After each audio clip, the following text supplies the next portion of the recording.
My girlfriend just gave birth to our first child. I know I'm not the biological father, and I revealed that I knew as soon as she gave birth. I'll try to keep this short because I'm planning to go to a bar soon. I found out when she was about 6 months along. The guy, Brian, approached me at my work. "Are you Sarah's boyfriend?" I said yeah and asked what he wanted.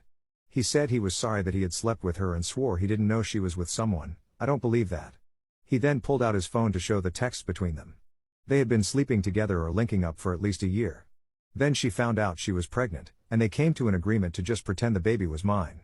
In return, she wouldn't lose her perfect life, and he wouldn't be responsible for a baby. I knew it was weird. We had been having problems trying for a baby, and all of a sudden she got pregnant so easily. But he explained that he had been thinking about it and had recently become a Christian. He said he couldn't live his life knowing that I was living a lie while his child didn't know their real father. So yeah. I told him I'd keep in touch and to not say that he said anything just yet. I've had a lot of time to think, but ultimately, I decided to wait until she gave birth, to hurt her in her most vulnerable moment. I'll spare the details, but she went into labor, the baby was born, and was taken to the NICU to be monitored for a bit. What should have been a beautiful moment of me holding my baby was the most heartbreaking time of my life. Just knowing he was not mine hurt me. Once she was sewn up and comfortable, I started packing up my stuff to leave. She asked where I was going, and I just told her, "I know I'm not baby's father." "You can act all shocked, but I know. Just ask Brian to come, I'm positive he'll sign the birth certificate." Then I left. She's been calling my phone over and over, even sending texts as I type this, and has even gotten her sister to call me a few times. It was hard pretending these last few months, but I think I'm satisfied. I feel really heartbroken though. I was planning to propose to her on the day our baby was born. I was gonna make her the happiest woman ever. Oh well. I'm going to go get crapface now. Op adds an edit to his post. Head hurts, but I'm home and safe. I wasn't really expecting this to gain as much traction as it did, but I'll clear up a few things. Brian is going to be in the baby's life if it's his. I don't care what anyone says, I'm sure the kid isn't mine. I'll go get tested, but Brian and I have been in contact since last night, and there isn't a doubt in my mind. For those of you calling me a psychopath or whatever, I don't really care. You'll all forget about this post in a day anyway, while I'll have to live with this crap for the rest of my life. What I did wasn't amazing, but I don't care. All I ever did was treat her amazingly, and this is how she pays me back. If you think this is fake, go read something else. Doesn't matter to me. Update 3 weeks later. Hi everyone. I just wanted to start by saying I would have updated sooner, but it takes a bit to get test results back. I've also been working on myself in the meantime. Thanks for all the support. I'll cut to the chase, I am not the father. But I already knew that deep down. Brian and the baby are a match, so that pretty much answers that question. He's very excited to be a dad, even despite the circumstances. We've kept in touch this whole time, and he's actually a really great guy, goes to church now, volunteers at shelters, etc. I'm not sure if we'll continue to stay in touch after this, but I wouldn't mind getting a drink with him every once in a while. I hope the kid does great in life. He should with Brian as his dad. As for Sarah, around the time I posted, she had asked Brian to be with her officially since there was nothing to hide. As far as I know, he has not taken her up on that offer and just wants to co-parent for the sake of being in his kid's life. I think that's very smart of him, honestly. She and I have talked as well. We talked about where it all went wrong. She felt as though I wasn't there for her fully and just felt unfulfilled. Which I understand. I wasn't always the best guy, but I treated her the best I could. I guess it just wasn't meant to be.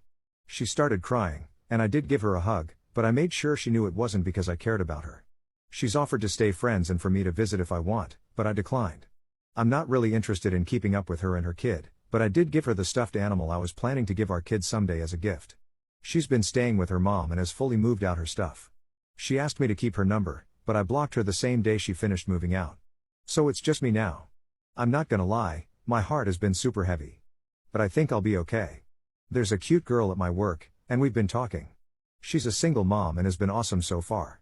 I explained that I wanted to go slow because of my recent breakup, and she understands. We've hooked up once or twice, nothing serious yet. I just want to be by myself for now, but I'll likely give her a shot when I'm ready. That's it for now. I'm depressed, but I'm working out now at least. I never want to talk to Sarah and will likely never see her again. It sucks because she was such a big part of my life, but that's gone now. Thanks for all the support. I'll answer questions if you guys have more. Edit to add, just wanted to mention that I still don't feel bad about what I did. I can tell she's still hurting, but I definitely think it's deserved. Second update 8 months later. I keep getting DMs asking me to update, so here's one. It's been roughly 8 months. Check my profile for the original story. No, I don't talk to Sarah. Screw Sarah. Haven't seen her. Last I heard, she moved 3 hours away with her mom to be closer to some family. I kept seeing her around town a lot, so I'm beyond grateful she's gone. She attempted to have conversations with me sometimes in the first month after she gave birth, but that soon stopped. As for Brian, we text occasionally, and we did go out for that beer. He overall seems happy to be a father, but we don't talk about Sarah. I don't keep up with him much anyway. We're both hard-working men with jobs, kids, and lives to live, so it's kind of hard to keep up. I don't think they're together at all, but who knows? Speaking of kids, the woman who was a single mom that I started seeing? We're still together. Her kid is awesome, and I love being her stepdad, to be honest. So a big middle finger to those who told me to stop talking to her or that it wasn't going to work. It may seem like we moved fast, but at this point, I don't care. I've never loved anyone more. We communicate properly, hardly fight, just so much fun. I was initially going to cut all contact with her after falling into a bad drinking habit, but she really kept me grounded. I didn't meet my stepdaughter for a while, but when I did, I knew I couldn't leave. Being a part of this little family has healed me in ways I literally can't fathom. And before anyone says I just used them to deal with the trauma of not having my own kid, that couldn't be further from the truth. I'm in therapy, I got my crap together, and most days I don't even think about my ex. Hell, I even forgot about this damn account. Words cannot describe how much my life has picked up. Thank you, Reddit strangers, for being there in the darkest time of my life. Honestly, it helped. Hoping to propose to my girlfriend sometime in the future. That's it. Bye.